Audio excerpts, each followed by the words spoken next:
வெளிப்படுத்தின விசேஷம் 2ஆம் அதிகாரம் 1வது வசனத்தை வாசிங்க. எபேசு சபையின் தூதனுக்கு நீ எழுத வேண்டியது என்னவெனில், 7 நட்சத்திரங்களை தம்முடைய வலது கரத்தில் ஏந்திக் கொண்டு 7 பொன் குத்து விளக்குகளின் மத்தியிலே உலாவிக் கொண்டிருக்கிறவர் சொல்லுகிறதாவது, ஆண்டவர் தமக்குரியதான சுபாவங்களை அந்த 1ஆம் அதிகாரம் வெளிப்படுத்தின விசேஷத்தில் சொல்லுகிறார். அவருக்கு என்னென்னலாம் சுபாவம் இருக்கு, அவர் எப்படி இருப்பாரு அப்படின்றத ஓவராலா அந்த 1ஆம் அதிகாரம் வெளிப்படுத்தின விசேஷத்தில் சொல்லுவார். அவருடைய கண்கள் அக்கினிச்சுவாலையா இருந்தது, அவருடைய வஸ்திரம் வெண்வஸ்திரத்தை போல இருந்தது, அவருடைய பாதங்கள் வெண்கலத்தை போல இருந்தது, அவருடைய தலை வெண்பஞ்சை போல இருந்தது, அவர் கையில் 7 நட்சத்திரங்களை ஏந்தி கொண்டிருந்தார். இப்படி எல்லாத்தையும் சொல்லிடுவார். ஓவராலா கொடுத்துட்டு ஒவ்வொரு சபைக்கும் ஆண்டவர் சொல்லும் போது ஒவ்வொரு பார்ட்டா அதை பிரித்து கொடுப்பார். அந்த 1ஆம் அதிகாரத்தில் எல்லா முழுமையாக ஆண்டவரை யோவான் பார்ப்பார். அதாவது அவருடைய ஸ்பிரிச்சுவல் வியூவை பார்ப்பார். பார்த்துட்டு அதை பார்ட்டா பிரித்து ஒவ்வொரு சபைக்கு எபேசுக்கு சொல்லும் போது நீங்கள் பார்த்தீங்கன்னா, இப்போ சிவன சபைக்கு சொல்லும் போது வாசிங்க, முந்தினவரும் பிந்தினவரும் ஒவ்வொரு, அதாவது ஓவராலாக அவருடைய விஷயத்தை சொல்லிட்டு அதை பார்ட்டா பிரித்து ஒவ்வொரு சபைக்கும் சொல்லிக்கொண்டே வருவார். அப்படி வரும்பொழுது அந்த குறிப்பாக சபைக்கு எழுதும்போது, முதலாவது எழுதும்போது கர்த்தர் சபையை பார்த்து சொல்லுகிற வார்த்தை என்னன்னா, 7 பொன் குத்து விளக்குகளின் மத்தியில் உலாவுகிறவர். 7 பொன் குத்து விளக்குகள் அப்படின்னா என்ன அர்த்தம் அப்படின்னு கேட்டால், அந்த 1ஆம் அதிகாரத்திலேயே கடைசி 2 வசனத்தை வாசிங்க பார்ப்போம். நீ கண்டவைகளையும் இருக்கிறவைகளையும் இவைகளுக்கு பின்பு சம்பவிப்பவைகளையும் எழுது. என் வலது கரத்தில் நீ கண்ட 7 நட்சத்திரங்களின் இரகசியத்தையும் 7 பொன் குத்து விளக்குகளின் இரகசியத்தையும் எழுது. அந்த 7 நட்சத்திரங்களும் 7 சபைகளின் தூதர்களாம். நீ கண்ட 7 குத்து விளக்குகளும் 7 சபைகளாம். இந்த 7 சபை என்பது இயேசு கிறிஸ்து பரமேறி போனதிலிருந்து திருப்பி சபையை எடுத்துக்கொள்ளப்படுகிற காலகட்டம் வரைக்கும் இந்த முழுமையாக ஒரு காலகட்டங்கள். அந்த 7ஐயும் பிரித்து கொடுத்திருப்பாரு. அந்த 7 சபைகளுடைய காலகட்டத்தில் தான் நம்ம இருக்கிறோம். அப்போ இந்த 7 சபைகளை குறித்து சொல்லும் பொழுது ஆண்டவர் சொல்ற ஒரு வார்த்தை என்னன்னா, 7 பொன் குத்து விளக்குகளின் மத்தியில் உலாவுகிறவர் சொல்லுகிறதாவது. அப்படின்னா என்ன அர்த்தம்? கர்த்தர் இந்த 7 சபைகளுக்கு நடுவில் என்ன செய்ய விரும்புகிறார்? உலாவ விரும்புகிறார் என்று சொல்லி பார்க்கிறோம். இந்த உலாவுதல் அப்படிங்கிறதான மிக முக்கியமான ஒரு விஷயத்தை தான் பார்க்கிறோம். இதுதான் கர்த்தருக்கு சபை மேல உள்ளதான மிக முக்கியமான ஒரு விருப்பம். சபையை ஆண்டவர் படைக்கும் பொழுது, அல்லது ஒரு சபையாக முதல்ல ஸ்தாபிக்கும் பொழுது, கர்த்தர் சபையை பார்த்து விரும்புகிற காரியம் என்ன அப்படின்னு சொல்லி பார்த்தீங்கன்னா, நம் மத்தியிலே அவர் உலாவ விரும்புகிறார். நீங்க பார்த்தீங்கன்னா, பிசாசை குறித்து சொல்லப்படும் போது எசேக்கியேல் 28ல் அவன் நிறைய கற்களுக்கு நடுவிலே உலாவிக் கொண்டிருந்தான் என்று சொல்லி நாம் பார்க்கிறோம். இந்த கற்கள் என்ன அப்படிங்கிறத நிறைய விஷயம் இருக்கு. ஆனால் கர்த்தர் அவனை வைத்ததான நோக்கம் என்னன்னா, உலாவிக் கொண்டிருந்தல். உலாவுறதுன்னா உங்களுக்கு தெரியும், ஜஸ்ட் வாக், அல்லது அவங்க மத்தியில் அவர் ஒரு ரிலாக்ஸாக நடந்துகிட்டு இருக்கிறது பேர் தான் உலாவுதல். வேகமாக நடக்கிறது வேற, ஓடுறது வேற. இப்போ பவுல் சொல்றாரு, நல்ல போராட்டத்தை போராடினேன். இப்போ எலியா பார்க்குறாரு, இரவும் பகலும் 40 நாள் நடக்கிறது வேற, ஓடுறது வேற. ஸ்பிரிச்சுவலாக சொல்கிறேன். அதே மாதிரி உலாவுதல் என்பது ஒன்று இருக்கிறது. அதாவது உலாவுதல் என்பது ரிலாக்ஸ், அப்படியே தேவன் அவங்களோடு கூட பேசிக்கொண்டு, அப்படி ஒரு மிக முக்கியமான ஒரு விஷயத்தை தான் கர்த்தர் வைத்தார். அப்படி உலாவிக் கொண்டிருந்த இந்த பிசாசு, நல்லா கவனிச்சுக்கொள்ளுங்க, உலாவிக் கொண்டிருந்த இந்த பிசாசு கீழே விழுந்ததான். ஆண்டவர் அவனை தள்ளிட்டார். அந்த உலாவும் போது அவனுக்குள்ளே ஒரு பெருமை வருகிறது. அவன் என்ன செய்யறான்னா, நான் ஆராதனை கூட்டத்துக்கு தலைவனாவேன், நான் என்ன செய்வேன், வடபுறத்தில் உள்ள நகரத்துக்கு நான் இதாகுவேன், என் சிங்காசனத்தை போடுவேன், இப்படி நிறைய விஷயத்தை செய்கிறான். செய்யும் போது கர்த்தர் என்ன பண்றார்? அவன் அங்கே தள்ளிடுறார். நம்ம எல்லாருக்கும் தெரிந்திருக்கிறபடி அந்த இடத்துக்கு தான் ஆதாமை உண்டாக்க வேண்டும் என்று கர்த்தர் விரும்புகிறார். அதுக்கு தான் மல்கியா 2:15 அவர் ஒருவனை அல்லவா உண்டாக்கினார். இப்போ அவங்ககிட்ட அவனை உண்டாக்கிட்டு அந்த இடத்துல தான் ஆண்டவர் என்ன செய்யறாரு? இந்த பிசாசு இருந்த இடத்துல தான் ஆதாமை கொண்டு வைக்க வேண்டும் என்று சொல்லி விரும்புகிறார்.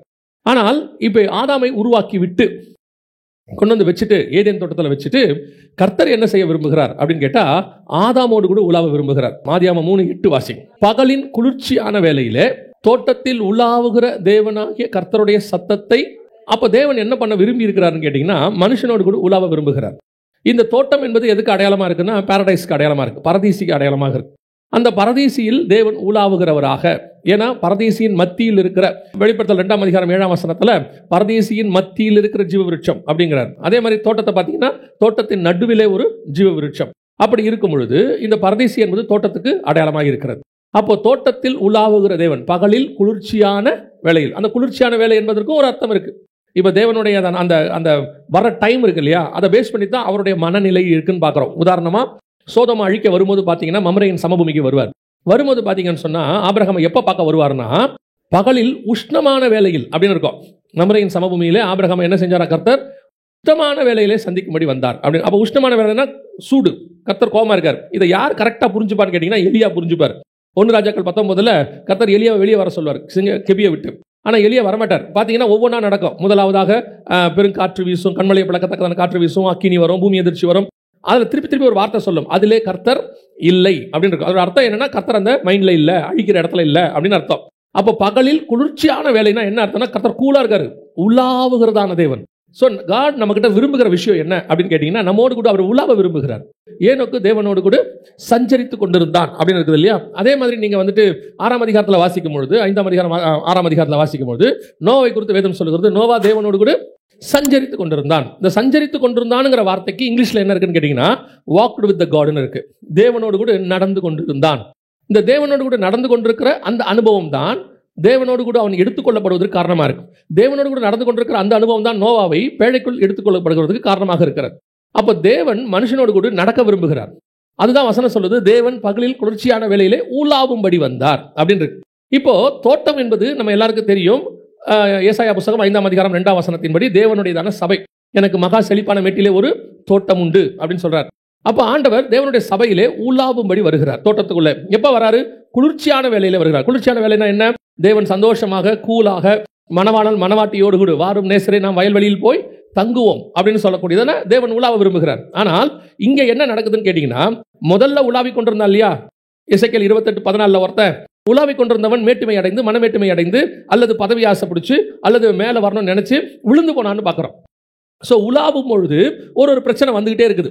முதல்ல உலாவினவன் அந்த மனமேட்டுமை அடைந்தவனாக பெருமை அடைந்தவனாக, இவ்வளவுக்கு நடுவில் நம்ம தான் உலாவுறோம், நம்ம தான் சீஃப் அப்படிங்கிற மாதிரி அவன் விழுந்து போனான். இப்போ அடுத்து கர்த்தர் என்ன செய்யறாரு? மனுஷனோடு கூட உலாவும்படி வருகிறார். இப்போ மனுஷன் என்ன சொல்றான்? வசனம் சொல்லுது, பகலில் 3:8 வாசிங்க பார்ப்போம். ஆதியா 3:8. பகலில் குளிர்ச்சியான வேளையிலே தோட்டத்தில் உலாவுகிற தேவனாகிய கர்த்தருடைய சத்தத்தை அவர்கள் கேட்டார்கள். அப்பொழுது ஆதாமும் அவன் மனைவியும் தேவனாகிய கர்த்தருடைய சந்நிதிக்கு விலகி தோட்டத்தின் விருட்சங்களுக்குள்ளே ஒளித்துக் கொண்டார்கள். தோட்டத்தின் விருட்சங்களுக்குள்ளே ஒளிந்து கொண்டார்கள் அப்படின்னா என்ன அர்த்தம்? அந்த சத்தம், தேவன் உலாவுகிற ஒரு சத்தம் இருக்கு. அந்த உலாவுகிற சத்தம் அவங்களுக்கு பயத்தை உண்டு பண்ணுகிறது. வசனம் சொல்லுது, அப்பொழுது அவர்கள் சத்தத்தை கேட்டார்கள், ஆதாமும் அவன் மனைவியும் தேவனுடைய கர்த்தருடைய சத்தத்தை விலகி தோட்டத்தில். அப்பொழுது அவன் சொல்றான், 10வது வசனம் வாசிங்க. அதற்கு அவன், நான் தேவரீருடைய சத்தத்தை தோட்டத்திலே கேட்டு நான் நிர்வாணியாயிருப்பதினால் பயந்து. அப்படின்னா என்ன அர்த்தம்? கர்த்தர் உலாவுகிற சத்தம் அவனுக்கு என்னவா இருக்கிறது? பயத்தை உண்டு பண்ணுகிறது. தேவன் உலாவும் போது பயம் வருமா? யோசித்து பாருங்க. ஒருத்தர் வேகமாக நடந்து வர்றாருன்னா நமக்கு பயம் வரும். அவர் வர்ற வேகத்தை பார்க்கும்போது நம்ம என்ன செய்யும்? சில நேரத்தில் ஆஃபீஸ் முடிச்சுட்டு கணவர் வருவார்.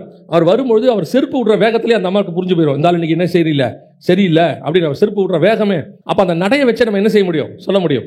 உலாவும் போது பயம் வருமா? தேவன் உலாவ வருகிறார். பகலில் குளிர்ச்சியான வேளையிலே உலாவும்படி கூலா ரிலாக்ஸா கர்த்தர் வர்றார். உன்னோடு கூட நான் சஞ்சரிக்க விரும்புகிறேன். I want to walk with you. அதான் கர்த்தருடைய திட்டம். அப்படி தேவன் இவ்வளவு கூலா இருக்க அந்த நேரத்தில் அந்த சத்தம் பயத்தை உண்டு பண்ணுமா? யோசிச்சு பாருங்க. வசனம் சொல்லுது, அந்த சத்தத்தை கேட்டு பயந்து. ஏன் அந்த சத்தத்தை கேட்டா பயம் வருது? ஒரு கோபமான சத்தத்தை கேட்டா பயம் வரணும். இப்போ எலியாவுக்கு வந்து பயம் வந்துச்சு. காரணம் என்னன்னா, கண்மலையை பிளக்கத்தக்கதான ஒரு சவுண்டு, பெருங்காற்று, அதை பார்த்தா பயம் வருது, நியாயம் இருக்கு. இப்போ இஸ்ரவேல் ஜனங்களுக்கு ஒரு பயம் வந்துச்சு, பயங்கரமான இடி இடிச்சுது, மின்னல், ஒரு அந்த காட்சி அவர்களுக்கு பயத்தை உண்டாக்கிது. அந்த பயம் வந்ததுக்கு நியாயம் இருக்கு. இப்போ உலாவுகிறதுல நியாயம் வருமா? பயம் வருமா? யோசிச்சு பாருங்க. பல நேரத்தில் கர்த்தர் நம்மோடு கூட இப்போ அப்படிதான் இருக்கிறார். இப்போ நம்ம கூட அப்படிதான் இருக்கிறார். அதுவும் இந்த கிருபையின் காலம்னு சொல்ற இந்த காலத்தில், அவருடைய ரத்தம் சிந்தப்பட்டு சபை எடுத்துக்கொள்ளப்படுகிற இந்த இடைப்பட்ட காலத்தில் கர்த்தர் நம்மதில் உலாவுகிறவராய்த்தான் இருக்கிறார். கர்த்தர் இன்னும் நம்ம மேல கோபமாவே இல்லை. இப்போ கூட பாருங்க, கர்த்தர் கோவப்பட்டார்னா, பழைய ஏற்பாடா இருந்துச்சுன்னா, நியாயப்பிரமாணமா இருந்துச்சுன்னா, சர்ச்சில் ஒருத்தர் கூட இருக்க மாட்டோம். டெய்லி 10 பேரை நம்ம கொண்டு போய் புதைக்கிற வேலை தான் இருக்கும். அவ்வளோதான் நடக்கும். இன்னைக்கு இருக்கிற நிலைமைக்கு கர்த்தர் அடிக்கிற கோபத்தில் இருந்து, அதுவும் புல்பீட்டில் ஆரம்பிக்கும். அது அப்படிதான் சொல்றாரு, மூப்பர் இடத்தில் தொடங்குங்கிறார். ஆனால் இது புதிய ஏற்பாட்டு காலமாக இருக்கிறதுனால, இயேசு கிறிஸ்து ரத்தம் சிந்தப்பட்டதுனால கர்த்தர் இன்னும் பொறுமை உள்ளவராக இருக்கிறார், நீடிய பொறுமை உள்ளவராக இருக்கிறார். ஆனால் நல்லா கவனிச்சு பாருங்க, எப்போ உங்களுக்கு தேவனிடத்தில் பயம் வருகிறது? உங்களுக்கு எப்போ பயம் வருதுன்னு பாருங்க. தெளிவாக தெரியும். நீங்க சர்ச்சுக்கு நல்லா வந்துட்டு இருக்கிறீங்க, ஆவிக்குரிய வாழ்க்கையில் இருக்கிறீங்க.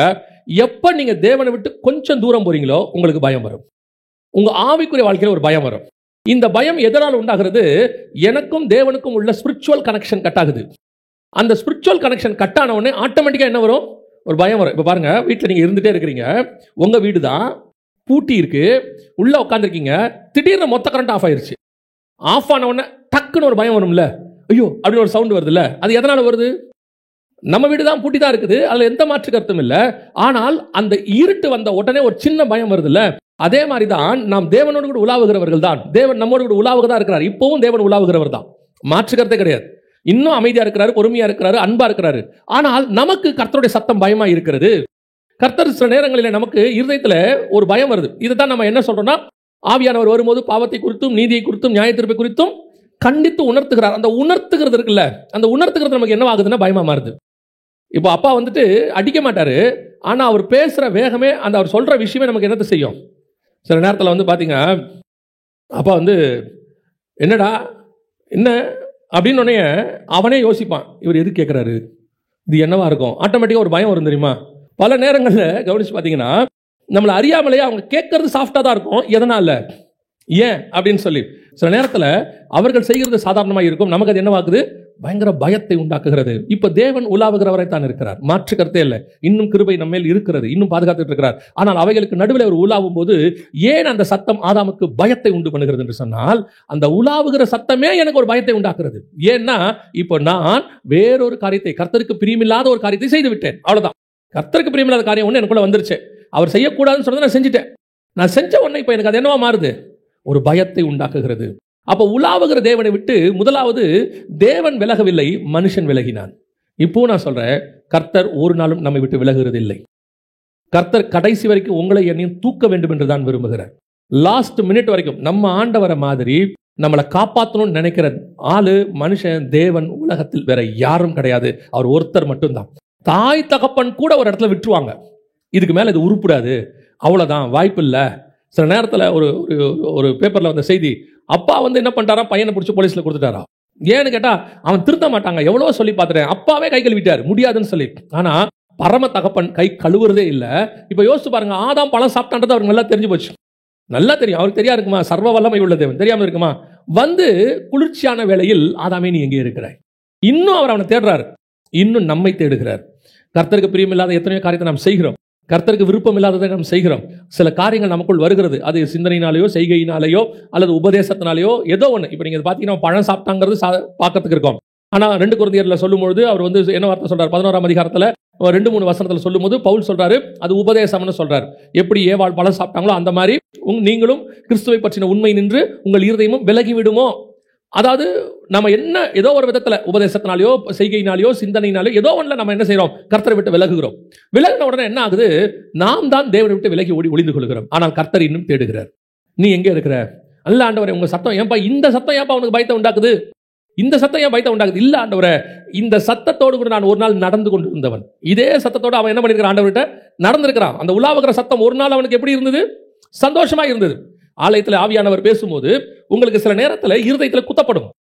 சில நேரத்தில் இப்போ நாங்கள் வந்து உங்களை மாதிரி உட்காந்து செய்தி கேட்டுட்டு இருக்கும்போது ஒரு நாள் கூட எங்கள் பாஸ்டர் பேசினாருன்னு நாங்கள் பார்த்ததே கிடையாது. ஆவியானவர் பேசினார்னு மட்டும்தான் நாங்கள் பார்த்தோம் சபையில். அதனால தான் எங்கள் ஆவிக்குரிய வாழ்க்கை நாளுக்கு நாள் வளர்ந்துச்சு. குத்தம், அவர் பேசும்போது குத்தம். ஒரு நாள் கூட பாஸ்டர் ஏதோ நம்மளை பற்றி தெரிஞ்சுக்கிட்டு பேசுகிறாரோ அப்படின்னு நாங்கள் உணர்ந்ததே கிடையாது. எங்களுடையதான ஒரே உணர்வு, எங்களோடு கூட ஆவியானவர் பேசுகிறார். யோசித்து பாருங்க, அந்த வார்த்தை, அந்த கர்த்தருடைய வார்த்தை எப்பவுமே கிருபை பொருந்ததா இருக்கு, நம்மகிட்ட அன்பா தான் இருக்கு.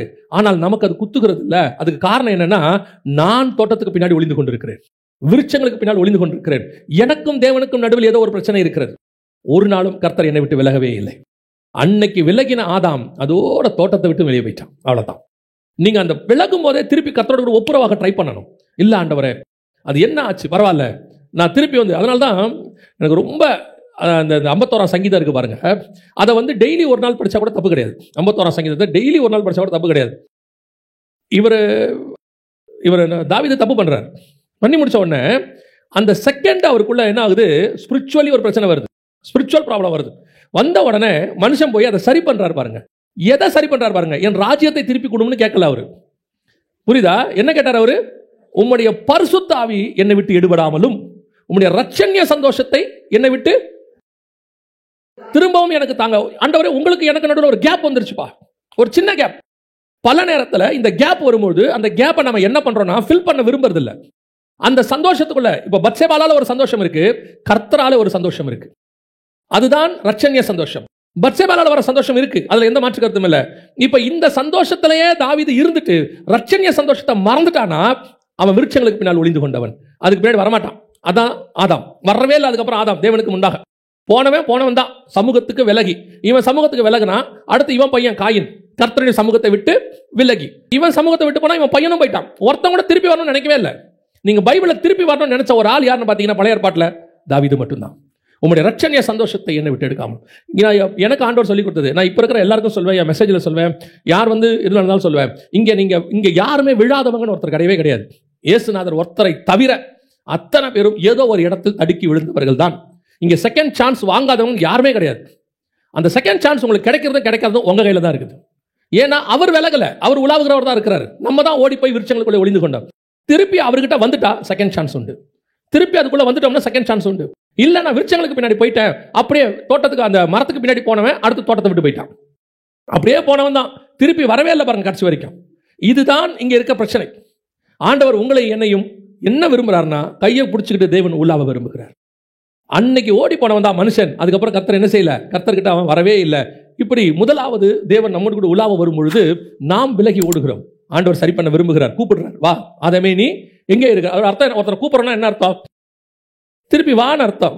இப்போ ஆதாமே நீ எங்கே இருக்கிறன்னு அர்த்தம், வான்னு அர்த்தம். அதுக்கு பேர் எங்க இருக்க ஆண்டவர் கூப்பிடுறாரு. இப்போ பாருங்க, நீங்க ஒருத்தரை வீட்டில் கூப்பிடுறீங்க, உங்க பிள்ளைய ரூம்ல இருந்து ஆன்னு சவுண்டு கொடுத்தா நீங்க என்ன சொல்லுவீங்க? என்ன அங்க இருந்துகிட்டே சவுண்டு கொடுக்குற, என்ன அங்க இருந்தே சவுண்டு கொடுத்துட்டு இருக்கிற, வந்து என்னன்னு கேளு அப்படிம்போம்ல. அந்த கூப்பிடுறதோட நோக்கம் என்ன? திருப்பி வான்னு சொல்ற அர்த்தம். அதைத்தான் இவரும் சொல்றாரு. ஆதாமே நீ எங்க, திருப்பி அவர் அதை பில்டப் பண்ண விரும்புறாரு, திருப்பி கட்ட விரும்புகிறார். ஆனால் ஒளிந்தவன் ஒளிந்து கொண்டான். கர்த்தர் இப்ப நமக்கும் அதை தான் சொல்றாரு, உன்னோடு கூட நான் உலாவ விரும்புகிறேன்.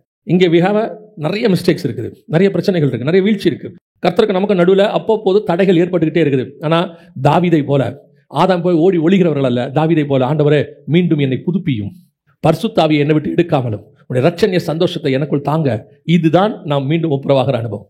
இப்போ ஓடின மனுஷன் ஓடினவன் தான். அடுத்து வாசிங்க, லேவியராகமத்தின் புஸ்தகம் 26ஆம் அதிகாரம் 12வது வசனத்தை வாசி. நான் உங்கள் நடுவிலே உலாவி உங்கள் தேவனாய் இருப்பேன், நீங்கள் என் ஜனமாய் இருப்பீர்கள். திருப்பி ஆண்டவர் ஏறக்குறைய 2000 வருஷம் கழிச்சு, ஆதாம் வெளியே வந்ததுலேருந்து ஜலப்பிரளயம் 1650 வருஷம் கழிச்சு வருது. அதுக்கப்புறம் ஆபிரகாம், ஈசாக்கு, யாக்கோபு, மோசே, அங்கே ஒரு 400 வருஷம் முடிச்ச பிறகு இஸ்ரவேலர்களை பார்த்து ஏறக்குறைய ஒரு 2000 இயர்ஸ்னு வச்சுக்கோங்களேன். இந்த 2000 வருஷம் கழிச்சு கர்த்தர் அடுத்த ஆளுகிட்ட உலாவ விரும்புகிறார். இப்ப சொல்றார், நான் உங்கள் நடுவிலே உலாவி நான் உங்கள் தேவனாக இருப்பேன். இப்ப என்ன நடந்துச்சு அப்படின்னு கேட்டீங்கன்னா வாசிங்க, யாத்ராகமத்தின் புஸ்தகம் 25ஆம் அதிகாரம் 8வது வசனத்தை வாசிங்க. அவர்கள் நடுவிலே நான் வாசம் பண்ண எனக்கு ஒரு பரிசுத்த ஸ்தலத்தை உண்டாகும். இப்ப ஆண்டவர் சொல்றாரு, நான் உங்கள் நடுவிலே உலாவி உங்கள் தேவனாய் இருப்பேன், நான் உங்கள் நடுவிலே வாசம் பண்ண எனக்கு ஒரு பரிசுத்த ஸ்தலத்தை என்ன செய்யுங்க, ஆயத்தம் பண்ணுங்க. இப்ப திருப்பி கர்த்தர் வந்து உலாவ விரும்புகிறார். யாரோடு கூட? இஸ்ரவேல் ஜனங்களோடு கூட. இஸ்ரவேல்னா தேவ ஜனம்னு அர்த்தம். அப்போ தேவ ஜனங்களோடு கூட கர்த்தர் உலாவ விரும்புகிறார். ஆனா நடக்கிறது என்ன? இப்போவும் அவங்களை வேறு பிரிச்சு எகிப்திலிருந்து கொண்டு வந்து எப்படி ஆதாம மண்ணினால செஞ்சு தோட்டத்துக்குள்ள ஏவாளை கொண்டு வந்து அதை ஃபார்ம் பண்ணி திருப்பி உருவாக்கி வச்சாரோ அதே மாதிரி இஸ்ரவேல் ஜனங்களை விடுதலையாக்கி அழகா கொண்டு வந்து வனாந்தரத்துக்கு நடுவில் அவங்களை நடத்தி சூப்பரா அக்னிஸ்தமா மேகஸ்தமா எல்லாம் பண்ணிட்டு இப்ப சொல்றாரு, உங்கள் நடுவிலே உலாவி நான் வாசம் பண்ண விரும்புகிறேன். திருப்பி ஆண்டவத்த ஆசையை புதுப்பிக்கிறார் பாருங்க. இதுதான் சொல்றாரு, தேவன் நம்ம மேல எவ்வளவு அன்புள்ளவராக இருக்கிறாரு பாருங்களேன். ஒரு இடத்துல கூட நம்ம என்ன ஆகும்னு கேட்டீங்கன்னா, அதுக்கப்புறம் சிலர்லாம் சொல்லுவாங்க, செத்தாலும் முகத்தில் என்ன செய்ய மாட்டேன், முழிக்க மாட்டேன் அப்படிம்பாங்க. நம்ம என்ன விரும்புறோம்னா, இனி உன்னை நான் லைஃப்ல என்ன செய்ய விரும்பல, பார்க்க விரும்பல. உனக்கு எனக்கு நடுவில் சிலர்லாம் என்ன விரும்புறாங்க, இத்தோட இந்த கான்டாக்ட் கட் வேண்டாம், போதும், பினிஷ் அப்படின்னு. தேவ சுபாவம் என்ன தெரியுமா? அந்த கான்டாக்டை கர்த்தர் கட் பண்ண விரும்பவே இல்லை, புதுப்பிக்க விரும்புகிறார். நமக்கும் தேவனுக்கும் உள்ள ஒரே டிஃபரன்ஸ், நாம வேணாங்கிறோம், கர்த்தர் வேணுங்கிறார். கடைசி வரைக்கும் கர்த்தர் புதுப்பிக்க விரும்புகிறார். இப்ப யோசிச்சு பாருங்களேன், உங்களை என்னையும் கர்த்தர் வேணான்னு சொல்லியிருந்தாருன்னா என்னைக்கோ தூக்கி போட்டு போயிட்டே இருக்கணும். நான் ரட்சிக்கப்பட்ட பிறகு சொல்றேன், ரட்சிக்கப்பட்ட பிறகு கர்த்தர் வேணான்னு டிசைட் பண்ணியிருந்தாருன்னா நம்ம பாவம் செஞ்ச உடனே இங்க ஒருத்தர் கூட உட்கார்ந்திருக்க மாட்டோம், எனக்கு தெரியும், நான் உட்பட. நம்ம எல்லாரையும் கர்த்தர் புதுப்பிக்க விரும்புகிறார். திருப்பி வந்து என்ன செய்யறாரு, உங்கள் நடுவிலே வாசம் பண்ண ஒரு பரிசுத்த ஸ்தலத்தை என்ன செய்வாயாக, உண்டாக்குவாயாக. சோ கர்த்தர் மீண்டுமாக இஸ்ரவேல் ஜனங்களை வாசம் பண்ண விரும்பினார். ஆனா இவங்க என்ன பண்ணாங்க நம்ம எல்லாருக்கும் தெரியும். ஆனா நீங்க இந்த வசனத்தை வாசிங்க, யாத்ராகமம் 33:7. மோசே கூடாரத்தை பெயர்த்து அதை பாளையத்துக்கு புறம்பே தூரத்திலே போட்டு அதற்கு ஆசாரிப்பு கூடாரம் என்று பெயரிட்டான். கர்த்தரை தேடுகிற யாவரும் பாளையத்துக்கு புறம்பான ஆசாரிப்பு கூடாரத்துக்கு போவார்கள். இங்க கர்த்தர் உலாவும்படி வரல, கர்த்தரை தேடுகிற யாவரும். இப்ப இவங்க தான் அவர்கிட்ட போனோம். ஏன் இந்த நிலைமை, இப்படி ஒரு சிச்சுவேஷன் வந்ததுக்கு என்ன காரணம்? இவர் தான் சொன்னார் 25ஆம் அதிகாரத்தில், உங்கள் நடுவிலே நான் என்ன செய்ய விரும்புகிறேன், வாசம் பண்ண விரும்புகிறேன். இப்ப என்ன ஆயிடுச்சு தெரியுமா? முதல்ல கர்த்தர் உலாவ வந்தாரு, மனுஷன் ஓடி என்ன பண்ணிட்டான், ஒளிஞ்சிட்டான். அதோட மனுஷன் காண போயிட்டான். இப்ப பிரச்சனை என்னன்னா, இப்ப கர்த்தர் உலாவ வந்தாரு, கர்த்தரை தூரந்தள்ளிட்டான், கர்த்தரை கொண்டு போய் புறமே போட்டான். இவன் ஓடி வழியில கர்த்தரை தூக்கி புற போட்டான். ஏன் மோசே புறமே போட்டார்னா, மோசேக்கு பயம் வருது. இவர் வந்து யாருன்னு கேட்டா, அக்னிமயமான கற்களுக்கு நடுவில் உலாவினவனே உண்டாக்கினவர். இவர் ஒருவரும் சேரக்கூடாத ஒளியில வாசம் பண்றவர். அப்பேற்பட்டதான வல்லமை உள்ள தேவன் நம்ம மத்தியில வாசம் பண்ண விரும்புகிறார். அப்படி இருக்கும் பொழுது இவங்க பண்ற சேட்டையை பார்க்கிறாரு. இது நடந்தது எங்க? 33ல 33ஆம் அதிகாரம் 7ஆம் வசனத்துல நடக்குது. ஆனா அதுக்கு முன்னாடி என்ன நடந்தது? 32ஆம் அதிகாரத்துல கண்ணுக்குட்டி செஞ்சுட்டாங்க பாளையத்துல. அங்க வந்து பண்டிகை கொண்டாடிட்டாங்க, கர்த்தருக்கு பண்டிகை. அங்கே நிர்வாணம் வந்து விட்டது. இங்கே தான் பிரச்சனையே. ஆதாம் அங்கே பழம் சாப்பிட்டோன்னா என்ன வந்தது? நிர்வாணம் வந்தது. இங்கே இவங்க கண்ணுக்குட்டிக்கு எல்லாம் செஞ்ச உடனே என்ன வந்துச்சு? நிர்வாணம் வந்தது. அங்க வசனம் சொல்ல 32ல, ஜனங்கள் தங்கள் பகைவருக்குள்ளே அவமானப்படத்தக்கதாக ஆரோன் அவர்களை இங்க ஆதாம் நிர்வாணமாகி ஒளிஞ்சுக்கிட்டான். இப்ப பிரச்சனை என்ன? இது ரெண்டாவது பிரச்சனை. தேவன் உலாவுகிறார், கூடாரம் இருக்கு, கர்த்தர் அங்கே வாசம் பண்ணுகிறார். இவங்க கிட்ட நிர்வாணம் வந்துருச்சு. ஆனால் ஆதாமுக்கு வந்த பயம் இவர்களுக்கு வரல. இது ரெண்டாவது ஸ்டேஜ். அங்கே நிர்வாணம் வந்த உடனே ஆதாம் என்ன பண்ணிட்டான்? நிர்வாணியா இருப்பதினால் பயந்து ஓடி ஒளிஞ்சுக்கிட்டான். இங்க பாளையத்துக்குள்ள நிர்வாணம் வந்துடுச்சு. ஆனா உலாவுகிற தேவன் இன்னும் அங்கதான் இருக்கிறார், வாசம் பண்றார்.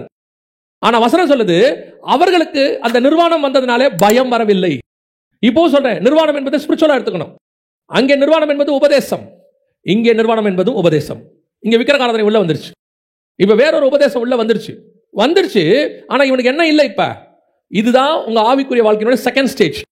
முதல் ஸ்டேஜ்ல ஒரு கான்சியஸ் இருக்கும். கர்த்தர் குத்திட்டே இருப்பாரு, கர்த்தர் சொல்லிட்டே இருப்பாரு, இப்படி செய்யாத, இப்படி செய்யாத, இப்படி செய்யாத. நமக்கு அந்த உணர்வு இருக்கிற வரைக்கும் ஓகே, ஃபைன், அதை சரி பண்ணிட்டே வந்துடலாம், திருப்பி ஆண்டோட சேர்ந்துடலாம். இல்ல வேணாம், ஒரு மைண்ட் தோணுது, இல்ல வேண்டாம், இது தப்பா தெரியுது அப்படின்னு சொன்ன உடனே ஆதாமுக்கு தோணுது, ஐயோ இந்த சத்தத்துக்கிட்ட போக வேண்டாம், இது நம்ம நிர்வாணம் வேண்டாம் அப்படின்னு. இந்த மாதிரி ஒரு எண்ணம் இருக்கிற வரைக்கும் உன்னை தூக்கி, அதுதான் தாவீதுக்கு இருந்தது. நான் சொன்னேன், தாவீதுக்கு அந்த தாட் இருந்தது. அது வரைக்கும் தூக்கி எடுக்க முடியும். ஆனா ஒரு இடத்துல அந்த கான்சியஸே போயிடும் உங்களுக்கு. அதுக்கப்புறம் அந்த கான்சியஸ் இருக்காது. நம்ம தப்பு பண்றோங்கிற கான்சியஸே இருக்காது. நம்ம பண்றது சரிங்கிற தாட் வந்துடும். இதுதான் சவுலுகிட்ட இருந்துச்சு. இப்ப சவுலுக்கு போய் உணர்த்துறார் சாமுவேல். ஆனால் சவுல் தன் பக்கத்தின் நீதியை சொல்லிக் கொண்டிருக்கிறான், சுயநீதியை சொல்லிட்டே இருக்கிறான். நான் எதுக்கு தெரியுமா இந்த ஆடு மாடெல்லாம் வச்சேன்? ஆண்டவருக்காக தான் வச்சேன். இப்ப அவன் செய்யற தப்புக்கு என்ன முலாம் பூசுறான்? ஸ்பிரிச்சுவல் முலாம் பூசுறான். இப்ப இவங்க பண்ண கண்ணுக்குட்டிக்கு என்ன முலாம் பூசுனாங்க? கர்த்தருக்கு பண்டிகை. இதேதான் கான்செப்ட். பாத்தீங்கன்னா ஒண்ணு தான், விஷயம் தான் வெவ்வேறாக இருக்கு, ஒரே விஷயம் தான். இப்ப என்ன நடந்துச்சு? அவங்களுக்கு அந்த உணர்வே போயிடுச்சு. புசித்தார்கள், குடித்தார்கள், விளையாடினார்கள். எங்க? கர்த்தருடைய சமூகத்தில். எங்க? கர்த்தர் உலாவுகிற இடத்தில். நான் உங்கள் நடுவிலே உலாவும்படி. கர்த்தர் எங்கே? உங்கள் நடுவிலே உலாவி வாசம் பண்ணும்படி. கர்த்தர் உலாவுறாரு, வாசம் பண்றாரு, கூடாரம் இருக்கு, எல்லாம் இருக்கு. ஆனால் கர்த்தர் இருக்கிறாருங்கிற உணர்வு அவங்களுக்கு போயிருச்சு. இந்த உணர்வு தான் வெரி இம்பார்ட்டன்ட். அது போச்சு, கதை முடிஞ்சு. இப்போ உங்களுக்கு கர்த்தரை விட்டு ஓடி ஓடிற பயமே இருக்காது. ஐயோ நம்ம பாவம் செஞ்சுட்டோமேங்கிற பயமே இருக்காது.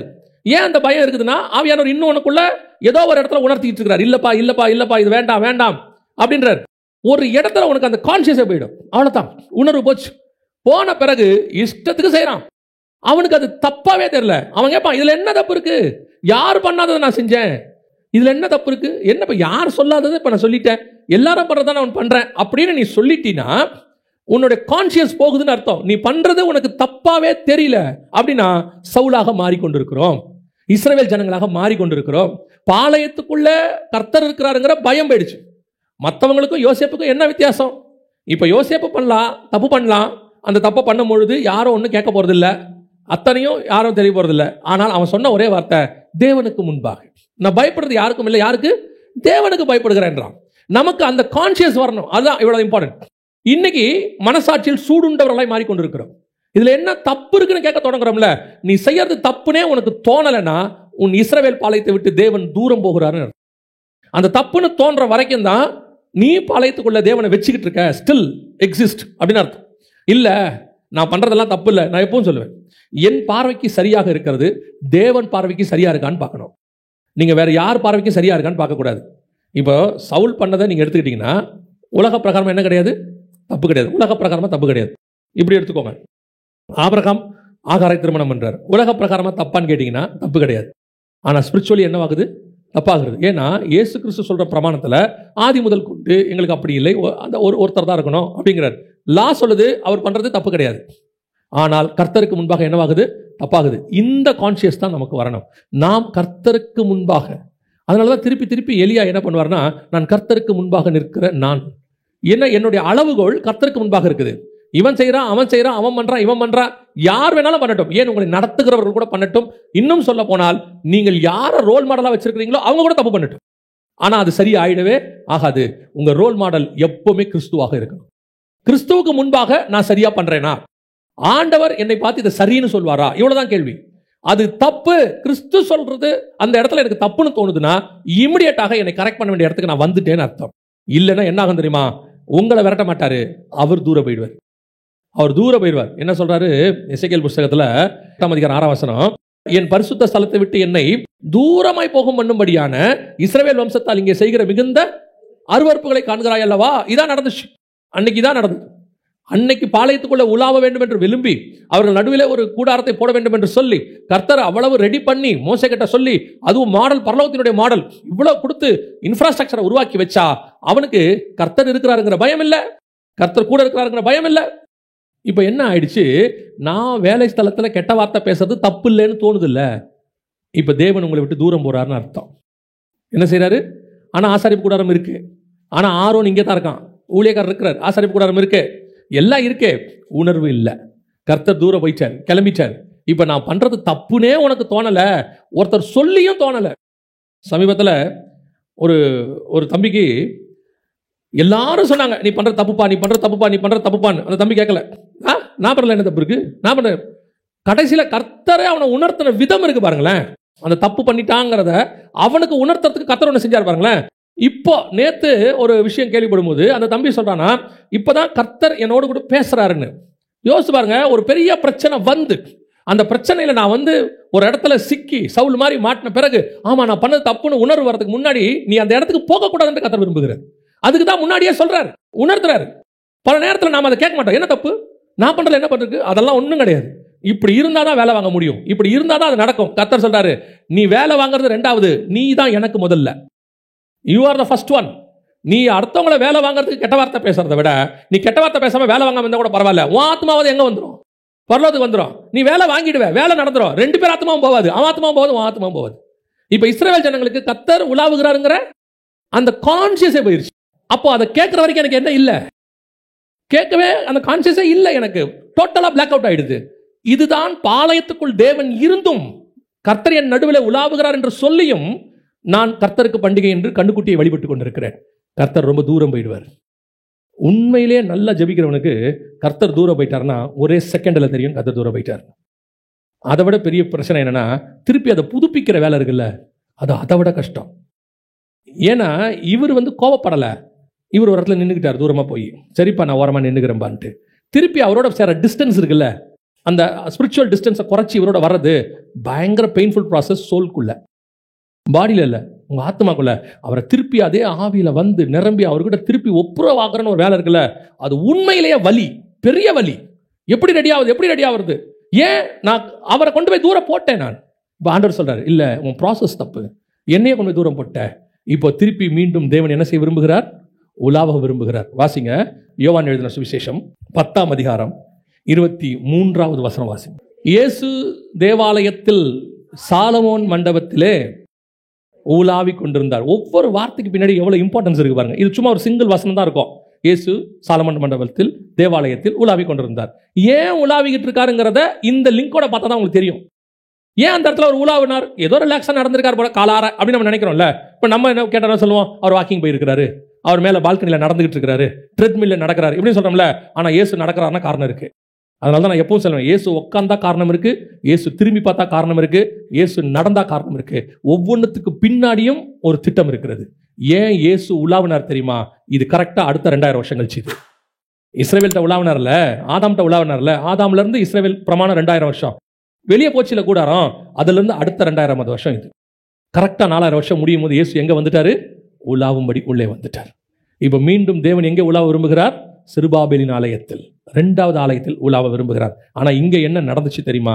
வாசிங்க, மத்தேயு எழுதின சுவிசேஷம் 21ஆம் அதிகாரம் 12வது வசனத்தை வாசிங்க. இயேசு தேவாலயத்தில் பிரவேசித்து ஆலயத்திலே விற்கிறவர்களும் கொள்ளுகிறவர்களுமாகிய யாவரையும் வெளியே துரத்தி காசுக்காரருடைய பலகைகளையும் புறா விற்கிறவர்களின் ஆசனங்களையும் கவிழ்த்து.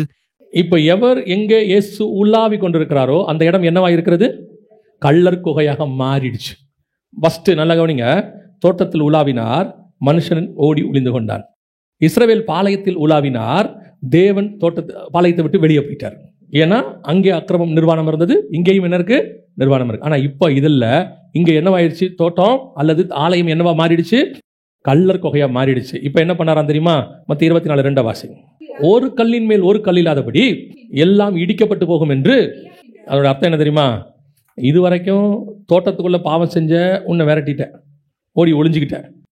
இஸ்ரவேல் பாளையத்துக்குள்ள பாவம் நடந்துச்சு, என்ன ஓரமா தள்ளிட்டீங்க. அது 2வது பார்ட். இந்த தடவை கர்த்தர் பொறுமையா இருக்க போறது இல்லையா? கர்த்தர் சொல்றாரு, என்னுடையதான ஆலயத்தை நீங்கள் என்னவாய் மாத்தினீர்கள்?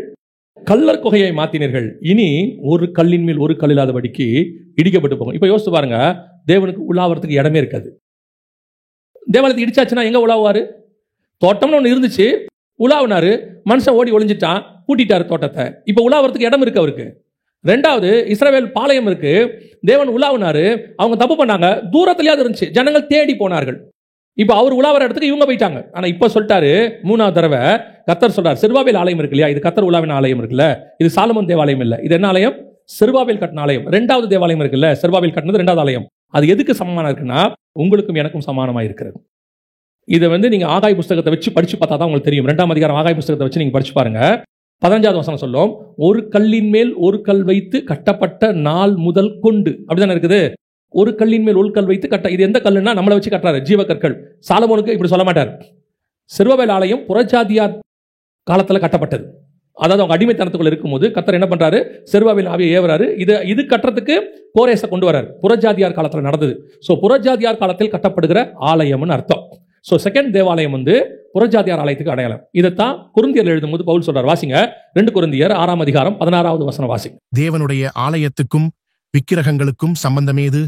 நான் அவர்களுக்குள்ளே வாசம் பண்ணி அவர்களுக்குள்ளே உலாவி அவர்கள் தேவனாயிருப்பேன், அவர்கள் என் ஜனங்களாயிருப்பார்கள் என்று தேவன் சொன்னபடி நீங்கள் ஜீவனுள்ள தேவனுடைய ஆலயமாயிருக்கிறீர்களே. நீங்கள்னா யாரு? கொரிந்தியர், புறஜாதியார். நம்மை குறித்து சொல்கிறது, நீங்கள் தேவனுடைய ஆலயமாயிருக்கிறீர்கள் என்றும் தேவன் உங்களுக்குள்ளே வாசமாய் இருப்பார் என்றும் அறியீர்களா? அப்படின்னா என்ன அர்த்தம்? இப்போ 2வது ஆலயம் செருபாபேல் ஆலயம், அதுல இயேசு உலாவி கொண்டிருந்தார். அந்த ஆலயம் உங்களுக்கு எனக்கும் சமானமா இருக்கு. இந்த ஆலயம் இனி கல்லர் குகையாய் இருந்தால் இனிமே நாமளும் ஓடி ஒளிய முடியாது, அவரும் தூரத்தில் போக மாட்டாரு, உலாவறதுக்கான இடத்தையே தூக்கிடுவார். செருபாபேல் 2:15 சொல்றாரு, ஒரு கல்லின் மேல் ஒரு கல் வைத்து கட்டப்பட்ட முதல். மத்திய 24:2 சொல்றாரு, ஒரு கல்லின் மேல் ஒரு கல் இல்லாதபடிக்கு இடிக்கப்பட்டு போகும். God giving more chances. நிறைய வாய்ப்புகளை கர்த்தர் கொடுக்கிறார். இந்த வாய்ப்புகளை பயன்படுத்தி கொள்ளுகிற காலம் இது. இந்த காலம் முடிவடையும் போது, இந்த கிருபை முடிவடையும் போது, அதற்கு பிறகு நீங்கள் தேவன் உலாவதற்கு என்ன இருக்காது? ஆலயமே இருக்காது, இடமே இருக்காது. இப்போ அந்த இடம் முடிய போது. இது ஒரு எச்சரிப்பு நமக்கு. முதல்ல ஓடி ஒளிஞ்சோம், திருப்பி வர்றதுக்கு வாய்ப்பு இருக்குது. தாவீது மாதிரி திருப்பி வருவதற்கு என்ன இருக்குது? வாய்ப்பு இருக்குது. 2வது, தேவன் போயிட்டார் தூர, இப்ப திருப்பி ஆலயத்துக்குள்ள வந்துட்டாரு. சோ அவர் வருவதற்கு என்ன இருக்குது? வாய்ப்பு இருக்குது. போன மனுஷன் வருவதற்கும் வாய்ப்பு இருக்குது. தூரம் போன தேவன் நடுவில் வாசம் பண்ணுவதற்கு வாய்ப்பு இருக்குது. ஆனால் இது 3வது முறை கர்த்தர் ஒரு எச்சரிப்பு கொடுக்கிறார். என்ன எச்சரிப்பு கொடுக்கிறாரு? உங்கள் நடுவிலே நான் வாசம் பண்ணுகிறேன், நான் உங்கள் நடுவிலே தங்கி வாசம் பண்ண விரும்புகிறேன். ஆனால் இது கல்லர் குகையானால், என் வீடு கல்லர் குகையாக மாறுமானால், ஆலயம் இருக்கு, ஆசாரியன் இருக்கான், எல்லாம் இருக்கு, பிரமாணம் இருக்கு, எல்லாம் இருக்கு, ஆனால் சொல்லுகிறதை செய்கிறவர்கள் இல்லை. கர்த்தருக்கு விரோதமான காரியம். இது 3வது உலாவும்படி அவர் வந்தார். முதல்ல தோட்டம், 2வது இஸ்ரவேல், 3வது தேவாலயம். உலாவும்படி வந்தார். அந்த தேவன் தான் இப்போ 7 பொன் குத்துவிளக்குகள் மத்தியிலே உலாவுகிறார். நீங்களும் நானும் அந்த ஆலயமாய் இருக்கிறோம்.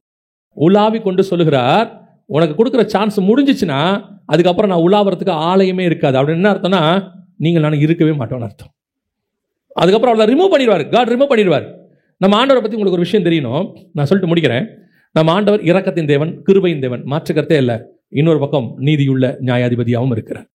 அவரை மாதிரி சாந்த குணம் உள்ளவர்கள் நீங்கள் பூமியில் என்ன செய்ய முடியாது? பார்க்க முடியாது. அவரை மாதிரி கோபம் அடைகிறவரையும் உங்களால் பார்க்க முடியாது. குமாரனுடைய கோபம் ரொம்ப பெருசு.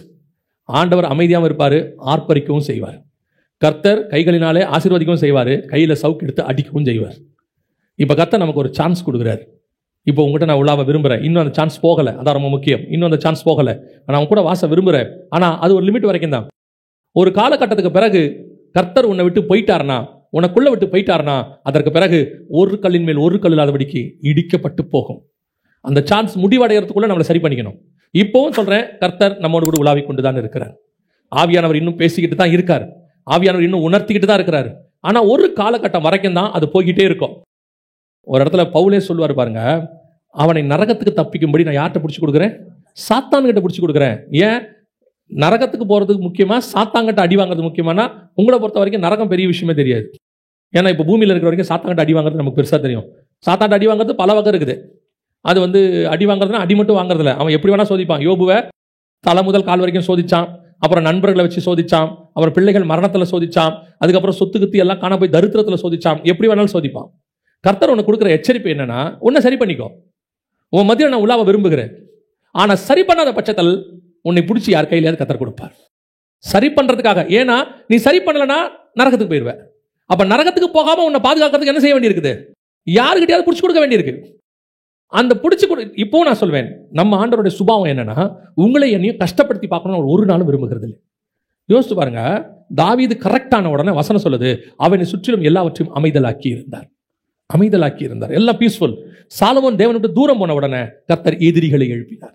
நாலா பக்கமும் எழுப்புறார். ஒரு பக்கம் எகிப்திலிருந்து ஒன்று, இந்த பக்கம் அந்த பக்கம். சாலமோனுக்கு பேரே சமாதானத்தின் ராஜா. 40 வருஷம் தேசம் எப்படி இருக்குது? சமாதானமாக இருந்தது. சமாதானத்தின் தேவன் தான் உனக்கு சமாதானத்தை கொடுக்கத்தான் விரும்புகிறார். கர்த்தர் உன் மத்தியில உலாவதான் விரும்புகிறார். உன்னை ஆசீர்வதிக்கத்தான் விரும்புகிறார். உன்னை கஷ்டப்படுத்த விரும்பவே இல்லை. ஏன்னு சொன்னா, நம்ம கஷ்டத்தை எல்லாம் அவர் ஏற்றுக்கொண்டார். அதுல மாற்று கருத்து இல்ல. சரி பண்ணாத பட்சத்தில் நரகத்துக்கு தப்பு வைக்கும்படி கர்த்தர் சொல்றாரு, உன்னை நரகத்துக்கு தப்பு வைக்கிறதுக்கு வேற வழி இல்லை. எனக்கு யாருக்கிட்ட என்ன செய்ய வேண்டியிருக்கு? பிடிச்சு கொடுக்க வேண்டியிருக்கு. இப்ப பிடிச்சு கொடுக்குறேன்னு ஆண்டவர் சொல்லல, உனக்கு எச்சரிப்பு கொடுக்கிறார். நமக்கு கொடுக்கிறார் எச்சரிப்பு. we want to be ready. இப்போ சொல்றேன், நம்மகிட்ட நிறைய காரியங்கள், கர்த்தருக்கு பிரியமில்லாத காரியங்கள் நிறைய நம்மகிட்ட இருக்கு. nobody is perfect. ஆனா கர்த்தர் என்ன எதிர்பார்க்கிறாருன்னா, எனக்கு ஆண்டவர் சொல்லி கொடுத்து சொல்றேன், சவுல் இருதயத்துக்கும் தாவீது இருதயத்துக்கும் ஒண்ணுதான் இருந்துச்சு. என்னன்னா, உணர்த்தும் போது எனக்கு வேணான்னு இருதயத்தின் ஆழத்துல இருந்து உண்மையா சொல்லணும்.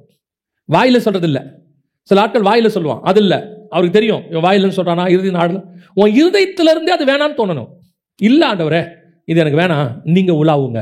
ஏன்னா கிறிஸ்துவுக்கும் பேலியாளுக்கும் இசைவேது. அப்பனா கிறிஸ்து உங்ககிட்ட உலாவுறாருன்னா, பேலியாளின் சுபாவம் உனக்குள்ள. பேலியாள்னா பிசாசு. பேலியாளின் மக்கள்னா பிசாசின் மக்கள்னு பைபிள் சொல்லுது. அப்போ ஒண்ணு அது இல்ல இது. ரெண்டு நினைவுகளால் குந்தி குந்தி நடக்க ஒரு நாளும் கர்த்தர் விரும்பவில்லை. இது அல்ல அது. You can decide. அவ்வளவுதான். கர்த்தர் அதான் உனக்கு கொடுக்குறாரு. இப்போ உன்னுடைய கர்த்தர் உலாவுகிறது உன் பாளையத்துக்குள் உலாவணும்னா, அவர் உலாவுகிறதுக்கு ஏற்ற ஆலயமாய் நீங்கள் நான் இருக்கணும். அவ்வளவுதான். அப்ப கர்த்தர் ஒரு காரியத்தை உணர்த்துறாரு, இல்ல இது வேணாம் அப்படின்னு உணர்த்தும் போது இமிடியேட்டாக நாம் கர்த்தர் உலாவுறதுக்கு இடம் கொடுக்கணும். ஒண்ணு குறைஞ்சபட்சம் ஆதாம் போலையாவது இருக்கணும். ஆண்டவரே எனக்கு பயமா இருக்குது அப்படின்னா கர்த்தர் என்ன பண்ணுவாரு? திருப்பி சேர்க்கறதுக்கு ஒரு வழி சொல்லுவார். அதுதான் தாவீது மாதிரி திருப்பி சேர்க்கறது வழி சொல்லுவார். ஆனா ரெண்டாவது இருக்கிறதுல மோசமானது சவுல் மாதிரி. என்ன தப்பு? நான் பண்றதுல என்ன தப்பு? நான் மாட வச்சுக்கிட்டேன். அவன் கேட்கிறான், சாமுவேல் தப்பா சரியாங்கிறது இங்க முக்கியமே இல்லை, கீழ்ப்படுதல் இருக்கா இல்லையாங்கிறது தான் முக்கியம். கர்த்தர் ஒரு காரியத்தை சொல்லும் போது உன் பார்வைக்கு சரி தப்பு என்பது வேறு, கர்த்தர் பார்வைக்கு சரி தப்பு என்பது வேறு. இல்ல நான் இஸ்ரவேல் ஜனங்க மாதிரி தேவனையும் வச்சுப்பேன், நான் இங்க கண்ணுக்குட்டியும் வச்சுப்பேன். நான் வசனம் சொல்லுது, கிறிஸ்துவுக்கும் பேலியாளுக்கும் சம்பந்தம் வேறு. கண்ணுக்குட்டி இருக்கிற இடத்துல கர்த்தர் இருக்க மாட்டார், தூரம் போயிடுவார். ஒன்று கண்ணுக்குட்டி தூக்கு, இல்லையா கண்ணுக்குட்டி நான் வச்சுப்பேன். சில ஆட்கள் இருக்கான், டிவியும் இருக்கும் சினிமாவும் இருக்கும், நான் இருப்பேன். ஆண்டவர் இருக்கணும். டிவி பார்க்கும்போது சினிமா பாட்டும் பார்த்துப்பேன், குடும்ப ஜபத்தில் தேவனுடைய பாட்டையும் பாடிப்பேன். This R this. அது ஒத்துக்க முடியாது. ஒன்று அதில் போனால் அதனால தான் ஆண்டவர் சொல்றார், ஒன்று அனலாயிரு இல்லை குளிராயிரு. ரெண்டில் ஏதாவது ஒன்று இருந்தால் தான் உன்னை காப்பாற்ற முடியும். நல்லா சூடாக இருந்துச்சுன்னா உடம்பு ஜுரம் அடிக்குதுன்னு கூப்பிட்டு போகலாம். நல்லா குளிர்ச்சுன்னா ஐயோ ஏதோ வந்துருச்சுன்னு போட்டு கம்பளியை போட்டு மூடலாம். சில ஆட்கள் சொல்லுவாங்க, உள்ளுக்குள்ள ஒரு மாறு இருப்பான், தொட்டு பார்த்தா நமக்கு ஒன்றுமே தெரியாது. நமக்கு தெரியாது, நம்ம அவங்க ஏதோ போய் சொல்றாங்கன்னு நினைப்போம். உள்ளுக்குள்ள இருக்கு. அப்போ வெளியே அந்த சிம்டம்னு ஒன்று தெரியணும்ல, அதைத்தான் கர்த்தர் உங்கள்கிட்ட எதிர்பார்க்கிறார். இன்னைக்கு கர்த்தர் உன்னை தூக்கி எடுக்க விரும்புகிறார். அதை விட முக்கியம், கர்த்தர் நம்ம மத்தியிலே உலாவ விரும்புகிறார். கர்த்தர் இன்னும் ஒரு சான்ஸ் நமக்கு கொடுக்கிறார். எனக்கு கொடுக்கிறார், நான் சொல்றேன், நமக்கு கொடுக்கிறார். கர்த்தர் இன்னும் ஒரு சான்ஸ் கொடுக்கிறார். நம்ம மத்தியில கர்த்தர் மீண்டுமாக உலாவ விரும்புகிறார். அல்லேலூயா. மேல எழுந்திருப்போம் தேவ சமூகத்தில். ஆபிரகாம் கம்யூனியன் எடுத்த பிறகு சொன்னான் சோதோம் ராஜாவை பார்த்து, ஒன்னு கம்யூனியன் இல்லைன்னா சோதோம் ராஜாவுடைய ஆசீர்வாதம். எதுல கை வைக்க போறான்? இன்னைக்கு ஒரு தீர்மானம், ஆண்டவரே இனி நீர் என்னுடைய பாளையத்தில் உலாவிக்கிட்டே இருக்கணும். ஆண்டவரே நான் ஆதா மாதிரி ஓடி ஒளிகிற வாழ்க்கை வாழ வேண்டாம். இஸ்ரவேல் ஜனங்க மாதிரி மனசாட்சியில் சூடுண்டவர்களாக நான் மாற வேண்டாம். ஆண்டவரே என்னுடைய இருதயம் கல்லர் கோகையா இருக்க வேண்டாம். நான் உங்களோடு கூட சஞ்சரிக்க விரும்புகிறேன் ஆண்டவரே. உம்மோடு கூட நடக்க விரும்புகிறேன் ஆண்டவரே. ஒப்பு கொடுப்போம் தேவ சமூகத்தில். கர்த்தர் நம்மோடு கூட உலாவ விரும்புகிறார். உன்னோடு கூட பேச விரும்புகிறார், வெளிப்படுத்த விரும்புகிறார். உன்னை எடுத்து உன் தரிசனத்தில் பயன்படுத்த விரும்புகிறார். உனக்கு அவர் மேல் வைத்திருக்கிறதான திட்டம் பெரியது, உனக்கு வச்சிருக்கிற ஆசீர்வாதம் பெரியது. இனி கர்த்தர் உன்னோடு கூட பேசிக் கொண்டிருக்கிறார்.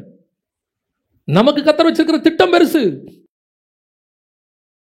நீ இன்னும் தேவனுக்கு விட்டு தூரம் போயிட்டீனா, இல்ல தேவன் உன்னை விட்டு தூரம் போயிட்டார்னா, எப்படி உன் திட்டத்தை கர்த்தரால் நிறைவேற்ற முடியும்? ஒப்பு கொடுப்போமா தேவ சமூகத்தில்? ஆவியானவர் நம்மோடு கூட இடைப்படுகிறார். ஆவியானவர் உன்னோடு கூட உலாவ விரும்புகிறார். நீ ஓடி ஒளியாத, இன்னைக்கு மீண்டும் வா. ஆண்டவர் கூப்பிடுறார் உன்னை, மீண்டும் வா. நான் உன்னை புதுப்பிக்க விரும்புகிறேன், புதிய வாழ்க்கை கொடுக்க விரும்புகிறேன். பழையவர்கள் எல்லாம் ஒளிஞ்சு போட்டோம். ஒரு விசை இன்னும் உங்களுடைய ரத்தத்தால் அவர் கழுவ விரும்புகிறார். ஆண்டவர் ஒரு வாய்ப்பு கொடுக்கிறார். யூதாச ஆண்டவர் விரட்ட விரும்பல, முதல்ல வாய்ப்பு கொடுக்க விரும்பினாரு. உங்களில் ஒருவன் என்னை காட்டி கொடுப்பான் என்று வாய்ப்பு கொடுக்க விரும்பினார். அந்த வாய்ப்பை அவன் உதாசீனம் பண்ணி தள்ளினான். அதுக்கப்புறம் தான் நீ செய்வதை துரிதமாய் செய்யின்னு சொன்னார். God wants to give you a chance. ஒப்பு கொடுப்போமா? மீண்டுமாக ஆவியானவர் நம்மோடு கூட உலாவ விரும்புகிறார். தேவனோடு கூட நான் சஞ்சரிக்க வேண்டும், அவரோடு கூட நான் நடக்க வேண்டும். மீண்டுமாக என்னுடைய ஆவியை நான் புதுப்பித்துக் கொள்ள வேண்டும். நிலவரமான ஆவி, ரட்சண்ய சந்தோஷம் எனக்குள்ளே மீண்டும் புதுப்பிக்கப்பட வேண்டும். இனி நான் அல்ல, இனி கிறிஸ்துவே என்னில் வாழுகிறார். இனி கிறிஸ்துவே என்னில் வாழுகிறார். ஒப்பு கொடுப்போமா? ஒப்பு கொடுக்கிறவங்க எல்லாம் இன்னைக்கு உண்மையிலே கர்த்தர் என்னோடு கூட இடைப்பட்டார். என் ஆவி ஆத்மா சரீரத்தோடு கூட கர்த்தர் இடைப்பட்டார். என்னை கர்த்தர் வேறு விரிச்சிருக்கிறார். மீண்டுமாக கர்த்தர் என்னை புதுப்பிச்சிருக்கிறாரு. கர்த்தருடைய தெய்வீக மகிமை பிரசன்னம் இன்னும் ஒரு விஷயம் மூடுகிறது. கர்த்தர் எனக்கு வாய்ப்பு கொடுக்கிறான்ற நம்புறவங்க, விரும்புறவங்க, அதை பெற்றுக்கொண்டவங்க கரங்களை ஆண்டவருக்கு நேராக உயர்த்தி, ஆண்டவரே இன்னும் என்னை புதுப்பித்ததுக்காக நன்றி, இன்னும் ஒரு விஷயம் என்னை உயிர்ப்பித்ததுக்காக நன்றி, தேவ ஆவியானவர் எங்கள் மத்தியில் அசைவாடினதுக்காக நன்றி, இன்னும் ஒரு விஷயம் ஆவியானவர் எங்களை உருவாக்கினதுக்காக நன்றி. தேவ ஆவியானவருடைய மகிமையின் பிரசன்னம் உச்சம் தலை முதல் உள்ளம் கால் வரைக்கும் எல்லா இடங்களிலும் எங்களை மூடி ஆண்டவரே எங்களை புதுப்பிக்கிறதுக்காக, எங்கள் மாம்சமுடைய ஆவிக்குள்ளான கட்டுப்பாட்டுக்குள் வருவதற்காக, இனி எங்கள் மாம்ச கிரியைகள் எல்லாம் உம்முடைய கட்டுப்பாட்டுக்குள் வைக்கப்படுவதற்காக தேவ ஆவியானவரே இன்னைக்கு அசைவாடுகிறவர் வருகையின் முடிவு பரியந்தம் அசைவாடத்தக்கதாக. ஏதோ ஆண்டவரே ஏறி ஏறி இறங்குகிற வாழ்க்கை அல்ல, விழுந்து விழுந்து எழுந்திருக்கிற வாழ்க்கை அல்ல. இன்னிலிருந்து எங்கள் வாழ்க்கை வெறும் ஏறுமுகமாக கர்த்தரை நோக்கி போகிற விதமாக, ஆண்டவரே ஏணிகளில் ஏறுகிற விதமாக, மலையின் உச்சிக்கு போய் மேகத்துக்குள்ளே கலக்கிற விதமாக, ஆவிக்குள்ளாக என் தலைமையரை பிடித்து வானத்துக்கு பூமிக்கு நேராக என்னை கொண்டு போனார் என்று சொல்லப்படுகிற அந்த ஆவிக்குரிய வாழ்க்கை வாழத்தக்கதாக தேவ ஆவியானவர் இன்னும் ஒரு விஷயங்களை மூடுவீராக, அசைவாட்டுவீராக. எங்களுக்கு விரோதமாய் உருவாக்கப்படுகிற எல்லா ஆயுதங்களும் பாக்கியாதே போவதாக, எங்களை இடர பண்ணுகிற காரியங்கள் எல்லாம் நிர்மூலமாவதாக. ஓ ஹalleluya, ஹalleluya, ஹalleluya. தேவ சமூகத்தில் ஒப்பு கொடுத்து கரங்களை உயர்த்தி ஒப்பு கொடுத்து தேவனிடத்திலிருந்து ஒரு வல்லமை, தேவனிடத்திலிருந்து ஒரு புதுப்பிக்கிற வல்லமை, ஒரு புதுப்பிக்கிற ஆவியானவர், இன்னும் ஒரு விஷயம் புதுப்பிக்கிற ஆவியானவர். Thank you Jesus. நன்றி ஆவியானவரே, உம்முடைய கிருபையுள்ள கரத்தில் எங்களை தாழ்த்துகிறோம். நீர் மாத்திரம் மகிமைப்படுவீராக. எங்கள் ஆண்டவர் மூலம் இந்த வல்லமையை, இந்த புதுப்பிக்கிற மகிமையை, பரிசுத்த ஆவியினுடைய இன்னொரு விசை 2 மடங்கு ஆசீர்வாதத்தை இயேசு கிறிஸ்துவின் நாமத்தில் நாங்கள் சுதந்திரத்துக் கொள்கிறோம். எங்கள் ஜீவனுள்ள ஜீவனுள்ள ஜீவனுள்ள நல்ல பிதாவே.